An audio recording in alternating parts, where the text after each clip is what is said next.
Selfish sister emptied my savings for a luxury vacation. You don't need it anyway, haha, she wrote. But the laugh didn't last long, because when she came back, I always knew my sister, Emily, was spoiled, but I never realized how far our parents would go to enable her. She was always the favorite, the one who could do no wrong. If she failed a class, the teacher was too hard. If she quit a job, it was because the boss was too demanding. If she spent all her money on useless junk, well, money comes and goes. Meanwhile, I had done everything by the book. I worked hard, saved every dollar, and made responsible decisions. My goal was simple: buy my own place and get out of that house. I had been saving for years, putting away everything I could. It wasn't easy, but I was finally there. I had just enough for a down payment. I was literally weeks away from starting the process. Since I was still living at home to save money, my parents convinced me to keep my savings in the house instead of the bank. It's safer here, they had told me. You don't have to risk anything with those big banks. It sounded ridiculous, but I trusted them. Why shouldn't I? They were my parents. Then one weekend I had to leave town for work. It wasn't anything big, just a couple of days. When I got back, the house felt different. Too quiet. No sign of Emily. No usual mess of grocery bags and half-eaten snacks on the counter. I found my parents sitting in the living room, looking suspiciously like two people with something to hide. Where's Emily? I asked. They exchanged a quick look, and my dad let out a deep sigh. Look, Chris, we had to lend her some money. I frowned. What money? Another look between them. Then my mom said, the money from the safe. For a moment I didn't even realize what she meant. My money? Well, my dad began. You haven't been using it, and Emily really needed a break. She's exhausted, you know. Lying around all day, not working, it was really hard on her. She needed to get her strength back before she finally gets a job. I just stared. I was waiting for them to laugh. To say it was a joke. But they didn't. What? I felt like I had misheard. You took my savings, my down payment for what? A vacation? Chris, don't be so dramatic, my mom said, waving her hand like it was no big deal. It's not like you needed it right now. I couldn't believe what I was hearing. I had worked and saved for years for this money. I skipped nights out with friends, took extra shifts, lived as cheaply as possible, all for nothing. Worse, they didn't even feel bad. There were no apologies, no explanations beyond. Emily needed it. Just casual indifference, as if I were the unreasonable one. I stormed into my room and grabbed my cell phone. My hands shook with rage as I dialed Emily's number. She picked up after a few rings, sounding half asleep. Hey, Chris. What's up? You know damn well what's up, I said. Where's my money? There was a short pause, then she let out a little laugh. Oh, that? Don't worry about it. You didn't need it anyway, haha. I stared at my phone, my blood boiling. That was it? That was her answer? I took a deep breath. If that's how they wanted to play it, fine. They had no idea who they were dealing with. I sat there staring at my phone long after Emily had hung up. I replayed her words over and over. They didn't need it anyway, haha. Like my years of work and sacrifice were just a joke to her. Like my future didn't matter. I marched back into the living room, my heart pounding. My parents were still sitting there, acting as if nothing had happened. So let me get this straight, I said. You loaned Emily my money so she could go on vacation? My mom sighed, as if I was the one being unreasonable. Chris, she needed it. She's been really stressed. Stressed out from what? Lying in bed all day? My dad shook his head. She was trying to find the right job. That takes time. You know how hard that is for her. Oh, yeah?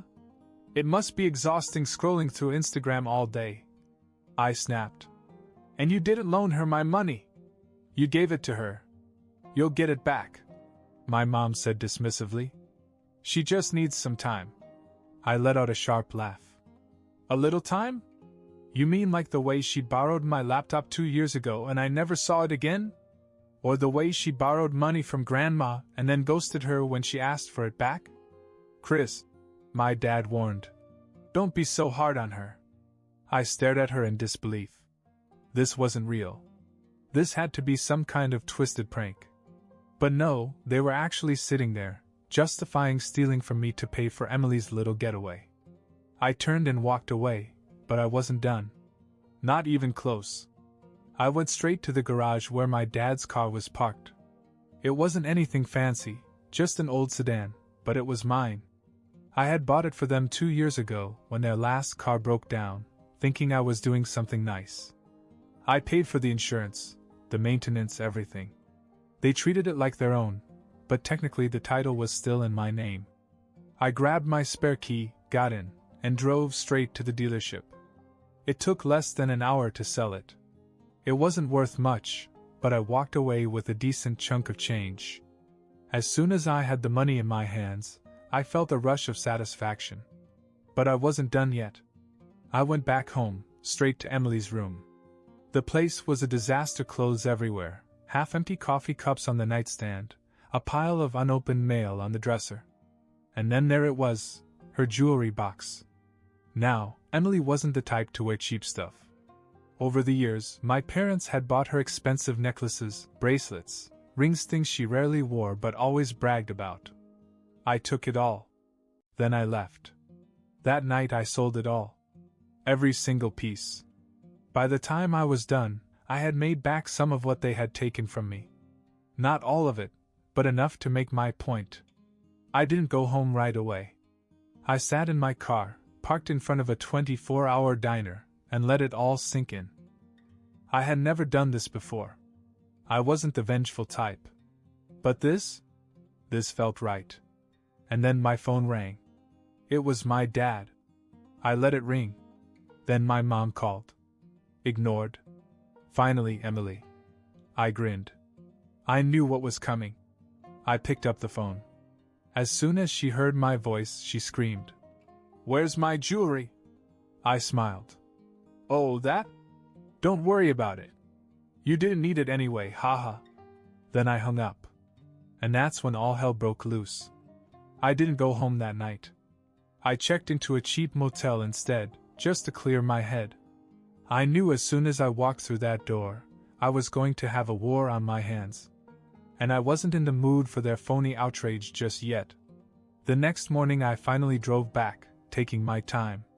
I half expected my parents to be waiting in the driveway, but the house looked normal. Too normal. I walked in, and that's when I realized something was very wrong. Emily was sitting on the couch, clutching her phone, her face red and blotchy from crying. My mom was next to her, rubbing her back like a traumatized child. My dad, he was pacing the floor, his face unreadable. As soon as Emily saw me, she jumped up. "You psycho!" she screamed. "You sold my stuff? Who even does that?" I threw my keys on the table. "Oh, I don't know. Maybe the same kind of person who steals your life savings to pay for someone else's luxury vacation." My mom gasped, as if I had said something offensive. "Chris, that was totally different." "Oh, really?" I leaned against the wall. "Explain how." She stammered for a second, then shook her head. "Emily's things were hers. You had no right. And my money was mine. But that didn't seem to stop anyone, did it?" Before she could argue, Emily stormed over to me. "You don't get it, do you?" she hissed. "I was going to pay you back." I laughed. "With what? Your influencer career, which hasn't taken off in 5 years? Or were you planning on getting a real job for once in your life?" She screamed in frustration and threw up her hands. "Oh my God, you are such a bitter loser. It's not my fault that you hoard money like a greedy troll." That was enough. I took a slow step towards her. "Do you even hear yourself?" I asked in a dangerously low voice. "You think I'm greedy? I worked for this money. I earned every single cent. While you were sitting on your ass doing nothing, I was pulling double shifts, skipping nights out, eating cheap instant noodles just so I could afford my own place. And you? You just took it. Like it was nothing. And now you want to cry because I took a fraction of what you stole? Grow up, Emily. Her jaw clenched. You had no right dash. I cut her off. Neither did you. My dad finally spoke. Chris, let's all calm down. We can work this out. I turned to him and crossed my arms. Oh? And how are you going to do that? We're going to talk to Emily, he said. She'll find a way to pay you back. Emily scoffed. Excuse me? She will, he snapped. We're not going to let this turn into a family feud. Family feud? I let out a bitter laugh. Dad, it already is. And then, before my parents could say anything else, the doorbell rang. We all froze. Emily frowned. Who the hell is that? My mom stood up and peeked through the window. Then she gasped. Oh no. I went over and looked outside. It was our neighbor, Mr. Dawson. Now, Mr. Dawson wasn't just some random guy from next door. He had lived there for years and knew all about our family. He was a retired lawyer, and he didn't take any nonsense. I had always been friendly with him, and we had talked many times about my plans to buy a house. And now he was standing on our porch with his hands in his pockets, looking completely unamused. Emily turned to me, her eyes wide open. What the hell did you do? I just smiled. I opened the door. Hey, Mr. Dawson. Chris, he said with a nod, then looked inside. Mind if I come in? I stepped aside. He came in, took one look at my parents and Emily, then let out a sigh. I heard about what happened, he said, looking directly at my father. And I have to say, I'm disappointed. My father bristled. It's none of your business. Maybe not, Mr. Dawson agreed. But when I see someone stealing from their own son, I tend to get involved. Emily crossed her arms. He stole from me first. Mr. Dawson raised an eyebrow. You mean the jewelry your parents bought for you? That you didn't even pay for yourself? She opened her mouth, then closed it. Mr. Dawson turned to me. Chris, I have a good lawyer friend who handles cases like this. If you want, we can take legal action. The room fell silent. My dad's face went pale. My mom looked like she was going to faint. And Emily? She looked like she had just swallowed a lemon. I grinned. Tell me more. Emily turned on me like a wild animal. You want to sue your own family? I shrugged. They stole everything I worked for. Why wouldn't I? Mr. Dawson, completely unfazed by the chaos, pulled out his phone. It's simple, really. What they did was theft.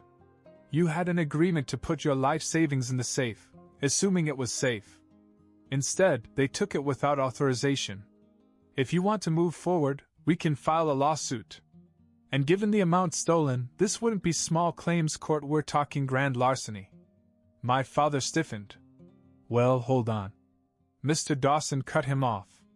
And before you say, we're family, this shouldn't be a legal matter, let me remind you, family or not, stealing is stealing. The room fell silent.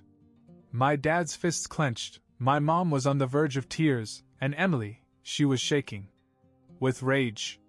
Then, suddenly, she let out a laugh. A strange, almost hysterical laugh. You're so full of yourself. She spat, stepping toward Mr. Dawson. You think you're some kind of hero, standing up for Chris? Newsflash, old man, this has nothing to do with you. Mr. Dawson didn't flinch. Oh, but it does. And then he pulled something out of his pocket. A check. He handed it to me. I know it doesn't cover everything, but consider it a loan. No interest, no deadline. Just get out of here. My breath caught in my throat. I looked down at the amount and felt my stomach drop. It was huge. Not my entire savings, but enough to get me back on my feet. I looked up at him. I can't take this. Sure you can, he said simply. I watched you bust your ass for years while your sister lazed around. You deserve better than this. Emily lost it. She let out a deafening scream and lunged forward as if she was going to hit me. But before she could, someone else grabbed her arm. I turned and almost laughed out loud. It was our other neighbor, Mrs. Hendricks. This was getting ridiculous. Mrs. Hendricks was a sweet old lady who lived 2 doors down, always baking cookies and gossiping about the neighborhood. And right now, she had Emily's wrist in a death grip. "You ungrateful little brat," she hissed at Emily. "I heard it all through my window. Your brother worked for that money. You don't deserve a single penny." Emily yanked her arm away. "What is this, a neighborhood intervention?" Mrs. Hendricks turned to my mother. "Shame on you. Both of you." She pointed at my parents. "Raising a daughter to be a selfish thief and punishing your son for being responsible? I should have known when you let Emily treat everyone like garbage all these years." My mother, still trying to play the victim, whispered, "You don't understand, Dash." Mrs. Hendricks cut her off. "No, you don't understand. You failed as parents." My father snapped. "That's enough. This is our family business, not some neighborhood spectacle." But it was too late. Because right then another voice joined in. "I don't know, man," someone called from the doorway. "Kind of sounds like you screwed over your own son and got caught." We all turned. And there, standing in the open front door, was Jason. Jason was my coworker. The guy I carpooled with. The guy who knew about my apartment plans because I talked about them every damn day at work. And behind him? 3 other coworkers. They had heard everything.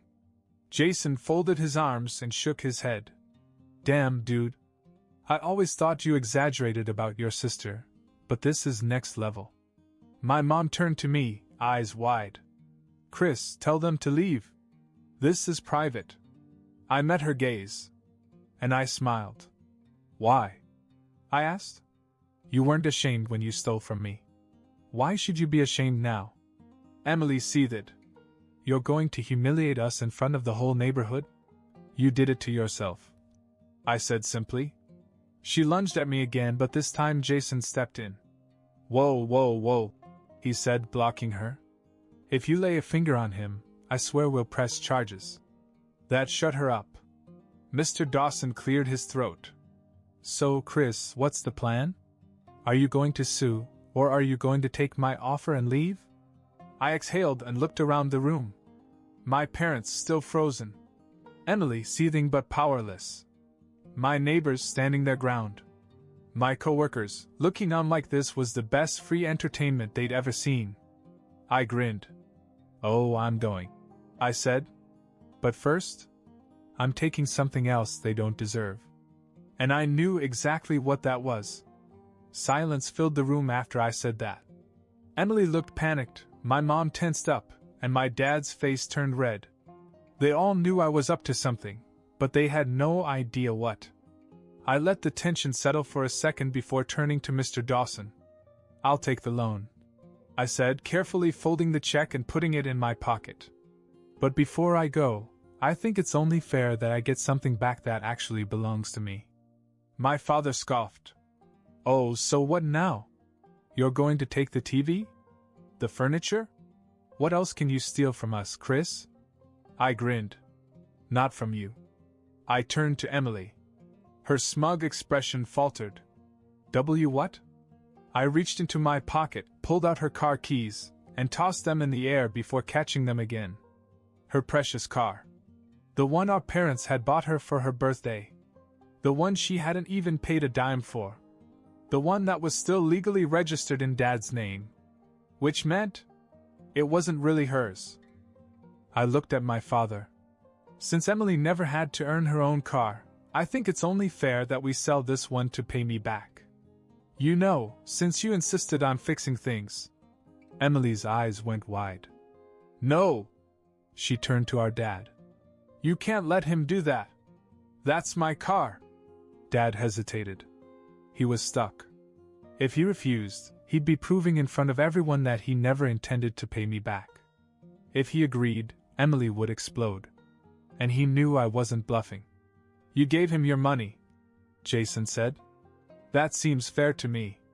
Emily shrieked. It's not fair. I need my car. You didn't need my money either. I shot back. But that didn't stop you from spending it, did it? My mom grabbed Emily's arm. Chris, please. This is too much. I raised an eyebrow. Too much? You stole everything I had, and now it's too much if I take a little back? Mr. Dawson clapped his hands. Well then. Now that Emily doesn't have a car anymore, she finally has a reason to get a job. He turned to her with a courteous smile. Public transportation is always an option. Emily let out a full-body scream and stormed upstairs, slamming her door so hard it knocked a picture off the wall. I turned to my parents. Well, looks like that's settled. Dad sighed. Fine. Sell the damn car. But don't expect a dime from us. I laughed. Don't worry. I never expected anything from you. Mom shook her head and looked at me like I was some heartless monster. I can't believe you're actually leaving us over this. I looked at her, truly stunned. You're kidding, right? You stole from me. Lied to me. Betrayed me. And now you want to act like I'm the bad guy for refusing to be your doormat? She just looked away. I turned to Jason. You ready? Yeah, man, he said, patting me on the back. Let's get out of here. I grabbed my things, took one last look around, and walked out the door forever. Emily never got her car back. I sold it the next day.